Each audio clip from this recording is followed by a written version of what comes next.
Now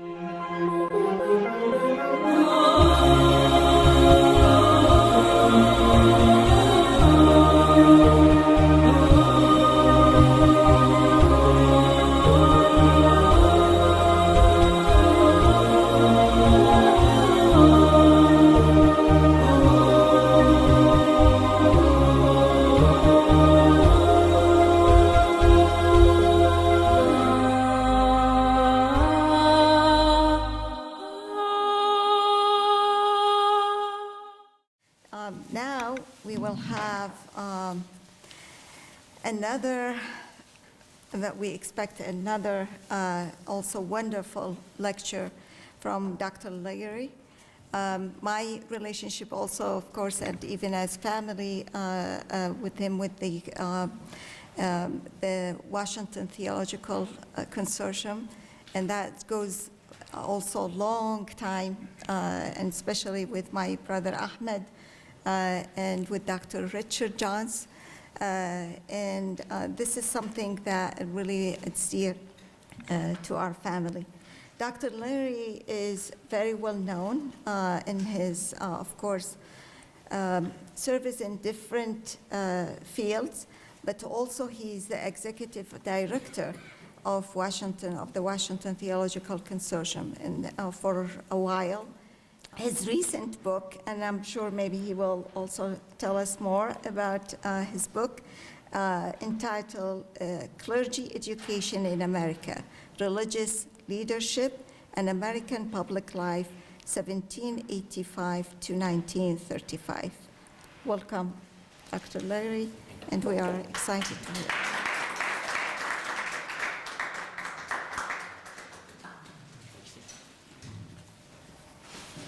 Thank you so much, Dr. Al-Alwani. And Dr. Jones, the phrase was getting from nowhere to, what was the phrase?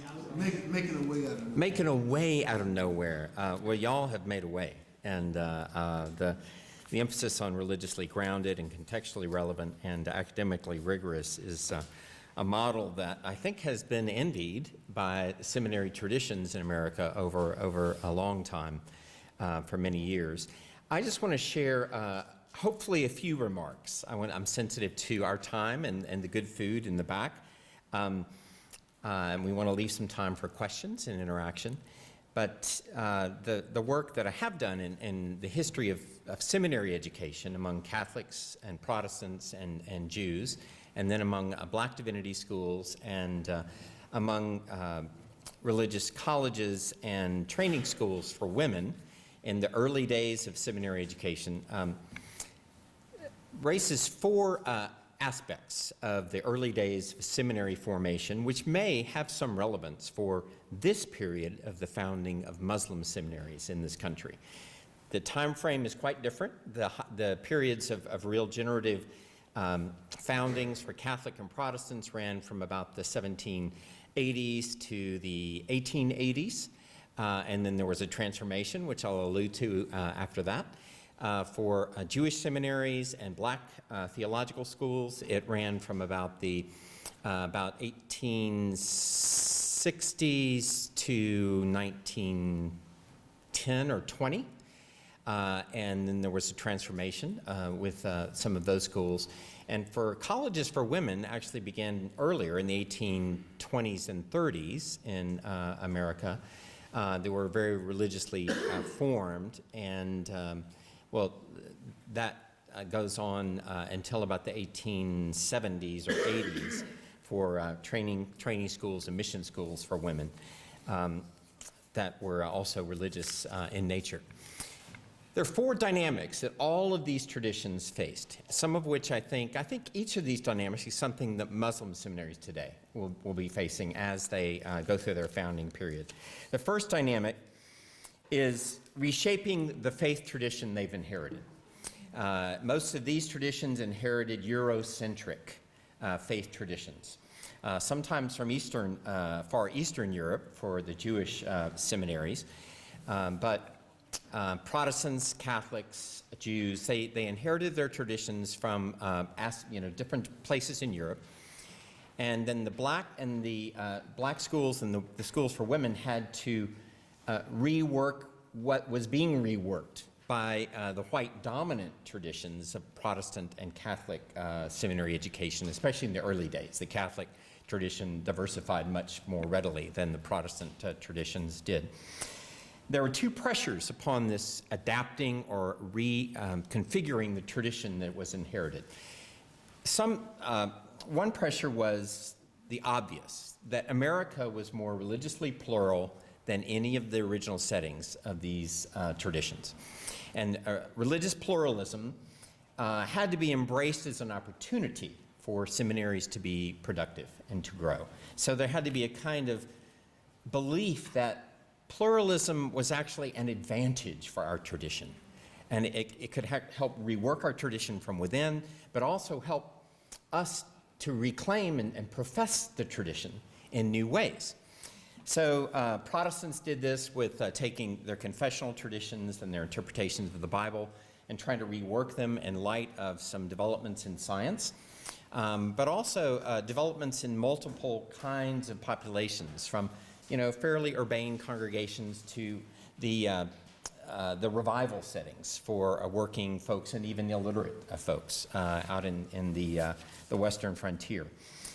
Catholics had to revise their traditions of moral theology and sacramental theology. And in the early period of Catholic seminaries, they really leaned towards not the rigorous traditions of moral theology, but what they called the kind of moderately probabilist traditions out of France. They really liked the French moral theologies. And in fact, when Americans wrote their own moral theology handbooks, like Father Kenrick did, they used the French model until later the Vatican wanted things more in order. But in the early days, the French influence was pretty strong. Jews had to face their interpretation of halakha and Jewish law. What did it mean? How extensive was it? And did all of the law hold for a new pluralist society, not a kind of Jewish community or Jewish neighborhood or ghetto in Europe? But how do we exercise the faithfulness of Jewish law in this pluralist environment? And the Jews had various approaches to this, from the Reformed to conservative to the Orthodox movements. They still do to this day. But all of them had to decide how much pluralism, how much engagement or accommodation to contemporary society, progressive or not, and how much of the scientific ways of interrogating Holy Scripture, especially through the German models of Wissenschaft in the humanities and in the historical critical sciences. How much are we going to use that critical method on the Torah and on the Talmud and on our sacred texts? They made huge strides in this. In one generation in Europe and then moving to here, a second generation, and reworking their tradition in remarkable ways with intellectual rigor and integrity. Other marginal communities, as I mentioned, the black schools had to take what white Protestants were doing with their Eurocentric traditions, and then further, they might have been modernized a little bit, but they were not deracialized, were they? I mean, they were still white supremacy traditions in most aspects. And so historic black schools had to take those traditions of reading the Bible and maybe some of the confessional traditions and look within them for real messages of racial uplift and of human equality and integrity. And the development of historic black divinity schools and colleges like the one we are in is a powerful narrative about how the white Protestant traditions were being reworked even further by black religious and academic leadership. And women's colleges had to do the same, especially around gender. And they were able to take the shared ideal of what was called Republican motherhood. I don't know if you've ever heard of this. It's not about the parties. It's about the new republic and after the revolution. Republican motherhood was that women had a deep commitment to civic life by raising children equipped for civic life. But wait a minute, if that means children are being affected by an issue like poverty, well, women need to be involved. If they're being affected by an issue of health, or let's say of diet, or affected water or food, women needed to be involved. In other words, that was an avenue to get involved in public life, and the colleges and mission training schools for women carved out new spheres of leadership in the society, especially in education and mission work. Those were the two spheres where public roles for women really excelled by the influence of these the women's schools. Reworking the traditions that were inherited, that's vital.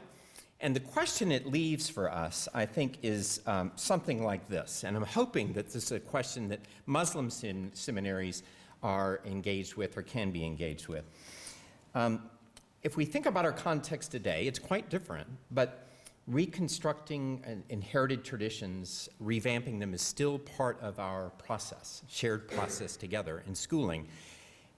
Can we reclaim, reframe, reconstruct inherited traditions while multiple voices and frameworks of interpretation and truth are vying for one another?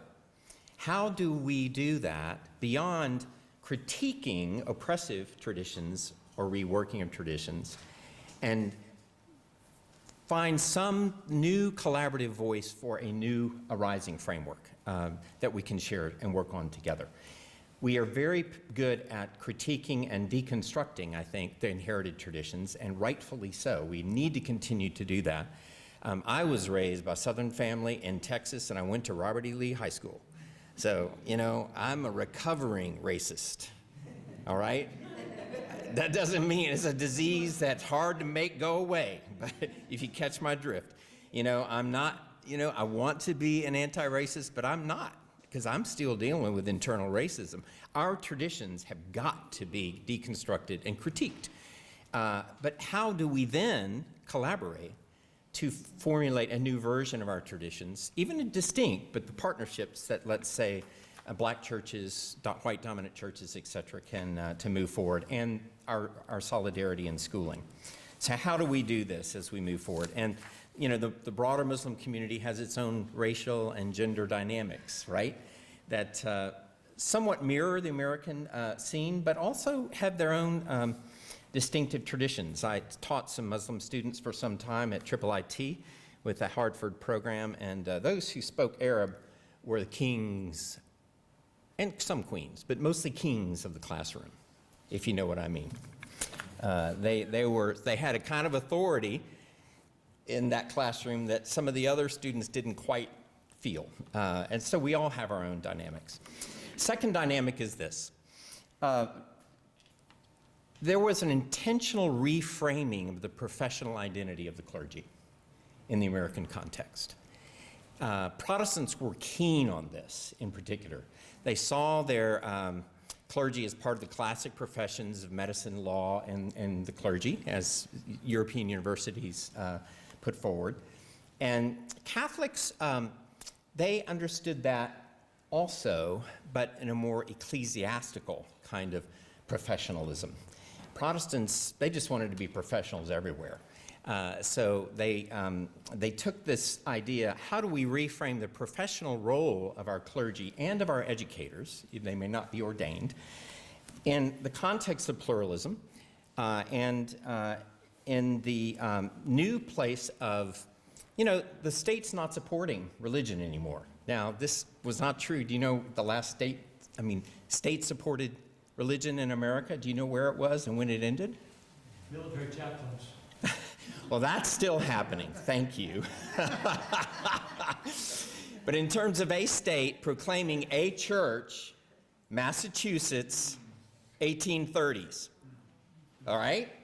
But most of them went away shortly after the after the Revolution and the new Constitution, the separation of church and state. But in this new context where you're not state-supported, you have to define what the clergy are. Are they just little family chaplains who run around and support little family groups? Or are they actually skilled educators and professors in terms of professing a way of life that's based upon their faith. And can they do that in a variety of spheres, not just in their home church or their home synagogue, or in your case, your masjid or your mosque. The public arenas, can they truly profess the faith, but in a way that is understandable, clear, maybe appealing, but adds value to public life?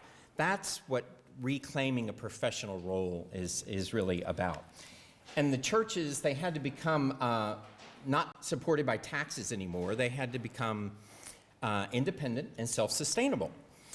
Protestants were a little better at this than Catholics, because Catholics didn't quite know what to do with trying to give, voluntary giving and all of this. And to this day, if you compare giving in some parishes versus Protestant congregations, there's some very different patterns that are going on. Nonetheless, Catholic parishes and dioceses had to become as independent from outside funding from the state or even the church hierarchy as the Protestant churches did. Jewish seminaries and synagogues even more so. They had to become very independent, self-sustaining. The black churches had to push further, not only to be self-sustaining, but also to legitimate their place and their distinctive voice in the Christian world and in the religious world. And having a profession that could do so through education and preaching and writing and publishing was absolutely essential. The question that arises from this reforming a professional identity of the clergy is something like this.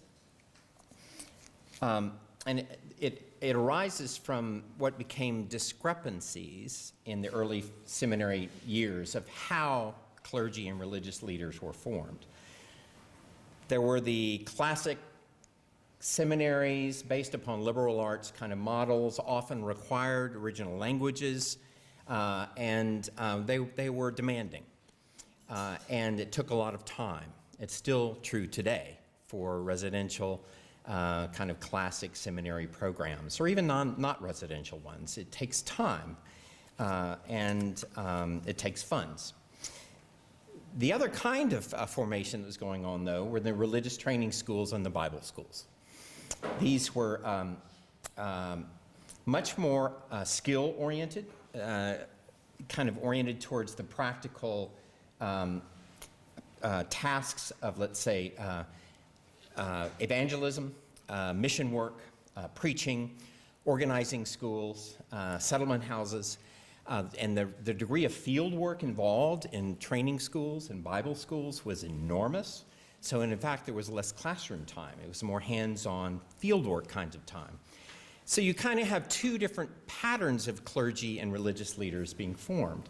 One are the kind of classic professional, well-educated clergy who have a refined kind of intellectual, critical grasps of their traditions and perhaps refined oratorical elocution kind of abilities.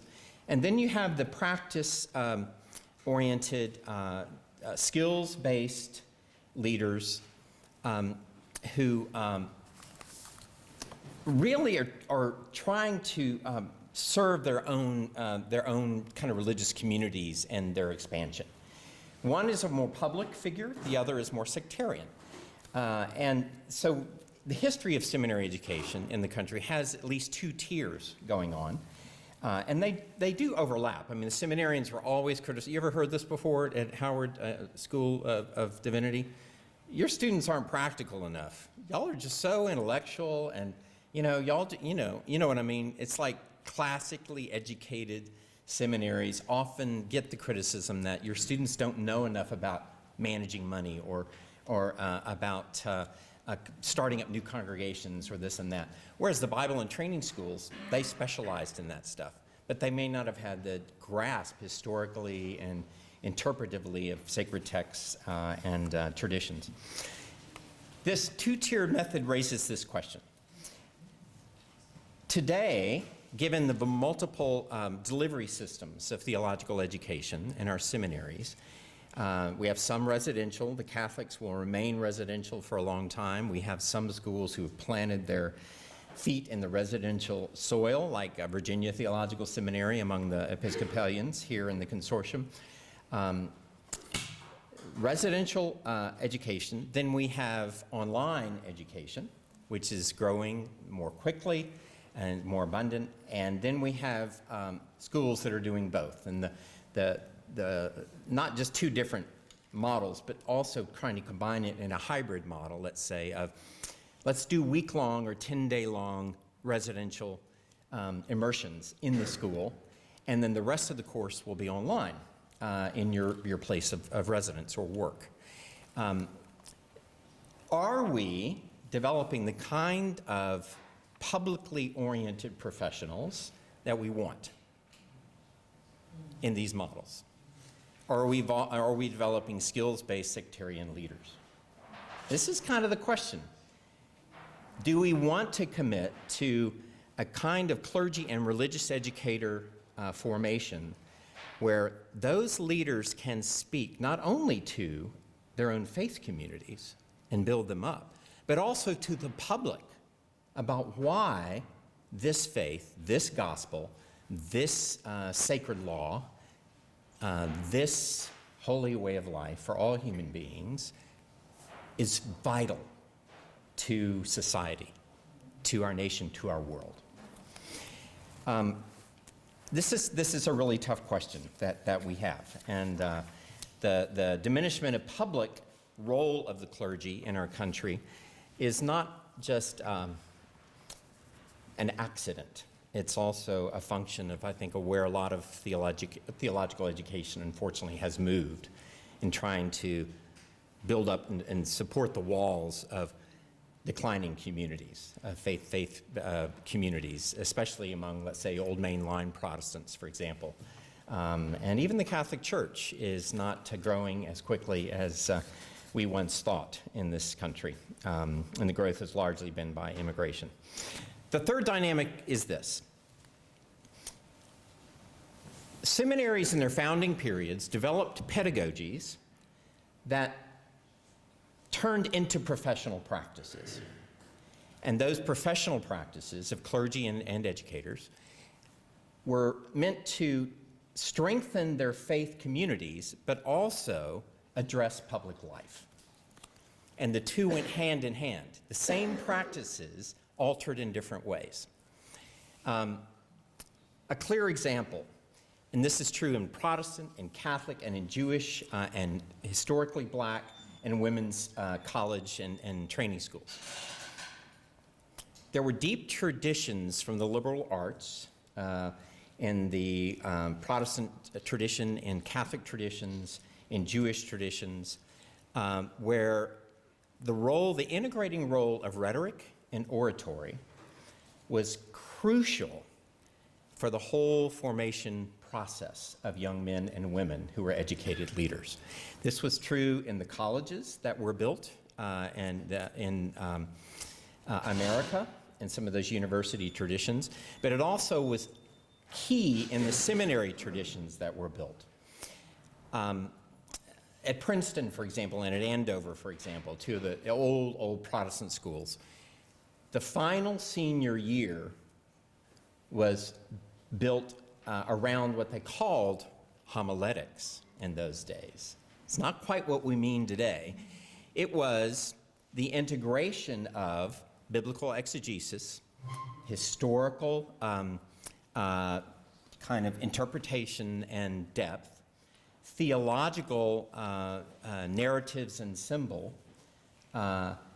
with crafting all of that into persuasive oratory.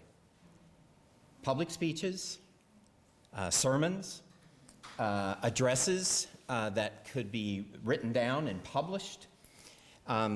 It was the integrating year, was this oratorical integrating senior year for seminarians that brought all of the other basic disciplines to bear in an integrating way. That's what homiletics originally were. Now, of course, we've sidelined it as a specialty within practical theology, just like counseling, just like church management, just like liturgical presiding. But the whole role of oratory in these historic seminaries began year one with your studying fundamental rhetoric, practicing elocution in classes, having student debate societies and literary societies, et cetera, et cetera, et cetera. Went on all 3 or 4 years of your seminary education. So oral pedagogies were the key element of seminary education in this country for over 150 years. All that began to end when Harvard College turned the freshman class in oratory into a writing class. And almost every college in the country followed suit, and seminaries soon did. So that academic models of writing began to displace oratorical performance and skill. And this is an odd thing. If you think about those who are drawn to ministry, in the Protestant world at least, that I know best, the gift of the gab, as we call it, the ability to talk persuasively and intelligently is one of the gifts that often draws people to seminary education. And this same gift is used in presiding well at a Eucharistic table in liturgical traditions like the Catholic tradition. It's also used in effective pastoral counseling. The right kind of oratorical engagement and the right kind of balance between listening and speaking in effective pastoral counseling. You see where I'm going with this. Oral pedagogies are absolutely key to everything that clergy ever did.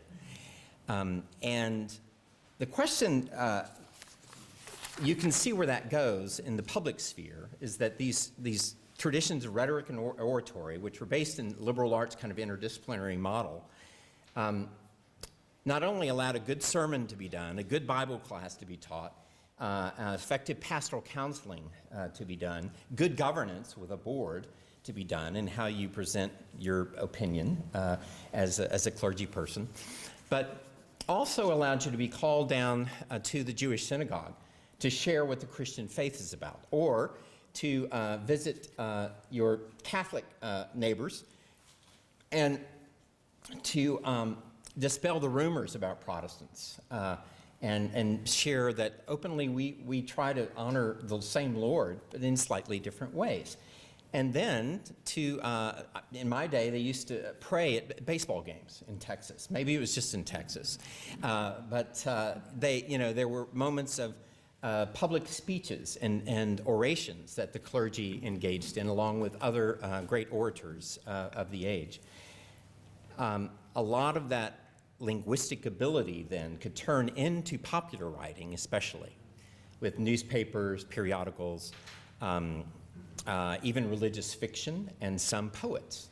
There were lots and lots of clergy poets and writers. I don't know if y'all know the largest publishing house in America in the mid-1800s, the American Tract Society. It was a religious society, largely pan-Protestant, that had religious clergy and educators publishing novels, poetry, addresses, all kinds of tracts that were highly funded by strong donors and sent to by Cole Porters, were taken out into the wilderness so people could have a little home library of devotional materials, and often at no cost if they couldn't afford to pay. I'm not saying we need to go back to those days. I'm sure our literary geniuses here are really glad that clergy aren't the only literary artists around. That their novels get a little, they're not quite as colorful, perhaps, as some other novels might be, if you catch my drift. So, we need other kinds of literature than coming from religious leaders. But do we train our clergy and our religious leaders to participate in that public arena? This is a really crucial question for us today, because oral pedagogies are on the rise again, and oral performance is on the rise again. Why? Because of social media.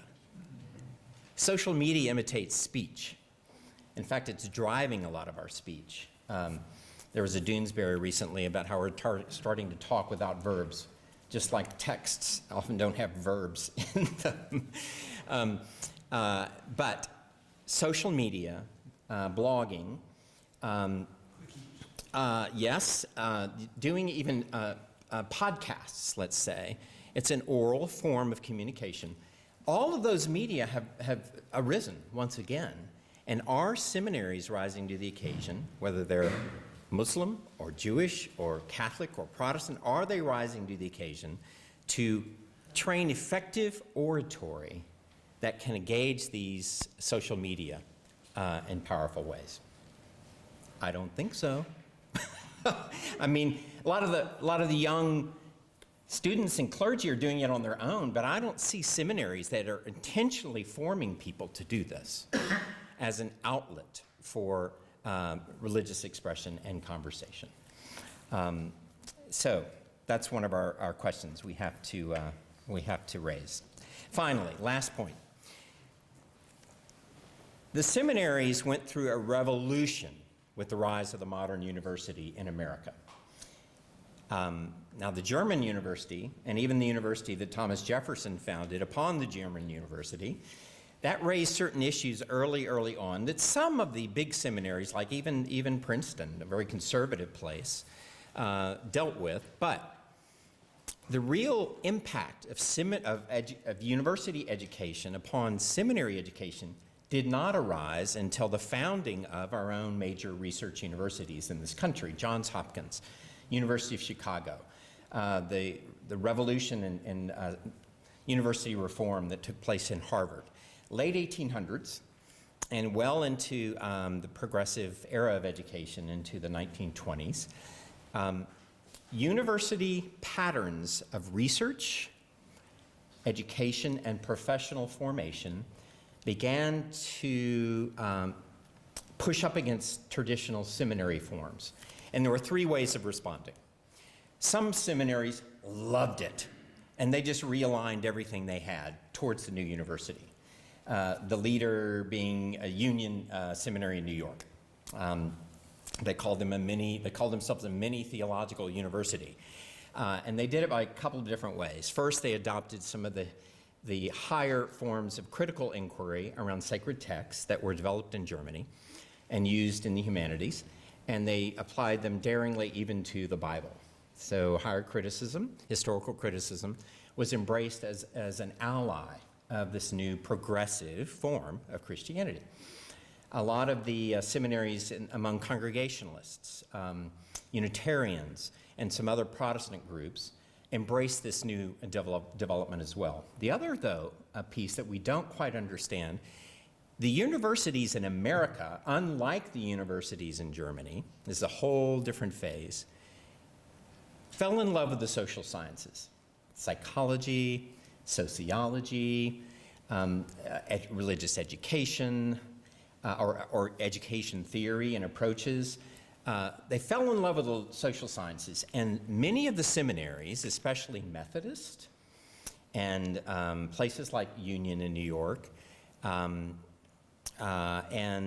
some of the more liberal, the Presbyterian and the Congregationalist seminaries, they began to just grab onto the social sciences like crazy, largely in that whole area of pastoral theology, of practical theology. How do we shape leaders who can counsel, who can do organizational management, who can found settlement houses and work in poorer communities, who can do social work kinds of engagements.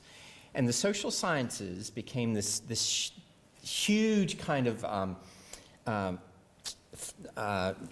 tool chest for practical theology to be reinvented. The problem is German models over in the traditional disciplines of history and theology and Bible, social sciences in the practical disciplines, and never the twain shall meet.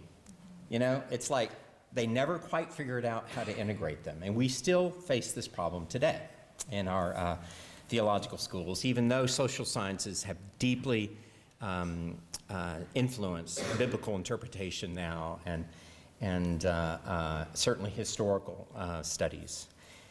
But we haven't reintegrated what we're striving for. So, engaging the modern university, there were those who adapted to it. There were those then that were a little more reticent, and they said, well, we're going to mediate some of it in relation to our confessional tradition or our big sense of historic tradition. Catholic schools did this. Schools like Princeton Seminary did this on the conservative Protestant side. And they would adapt aspects of the modern university as long as it supported the tradition that they inherited or allowed that tradition to find some new expression, not to threaten the tradition. That's where they drew the line.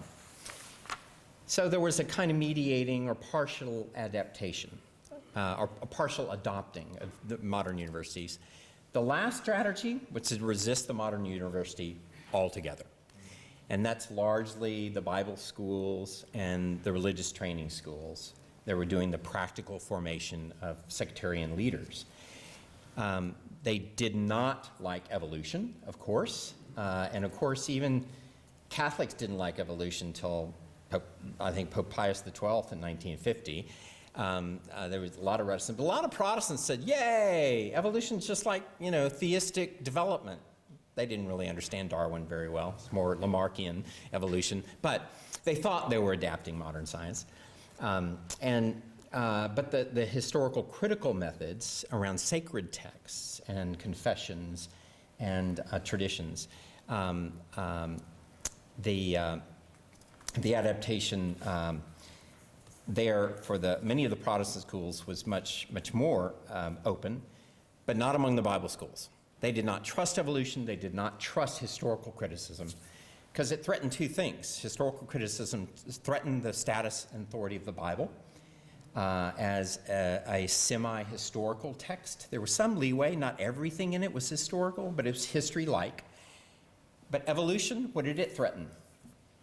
The real issue is human origins. Human what? Human origins. It's not how old the universe is. They were, arguing over Genesis, and that's really not the issue.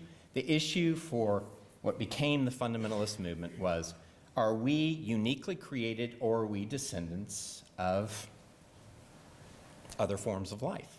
Apes, for example. Is my mother a monkey? That would be, the kind of tracks that would be developed against evolution. So the Bible schools developed a whole different way of framing the Bible, and through dispensational kinds of theologies and healing kinds of prophetic theologies, and a whole different way of explaining modern science. The issue here is, it's interesting, I think, that the university forced our seminaries to kind of lay out strategies by which there could be very progressive views, very entrenched conservative views, and then seminaries that mediated between them. And there were theological movements that did this, and the heart and soul of a lot of religious organizations in our country and religious movements were able to mediate between stronger voices on the progressive side, stronger voices on the conservative side. And my friends, guess what's disappearing? That mediating voice and capabilities. We don't necessarily educate and train our religious leaders to deal with those disagreements, as Sheikh Taha writes about, to understand. I understand where my fundamentalist friends from Moody Bible College are coming from around evolution. I really do get part of it. So can I talk about human origins with them without debating Darwin? Can we talk about that in a different way that allows me to begin some conversation? Do we really educate our leaders to stand with these extreme positions, these more defined traditions, sometimes extreme, around us, and try to mediate between them? I'm not sure we do, and that's where I'll leave it tonight. Thank you.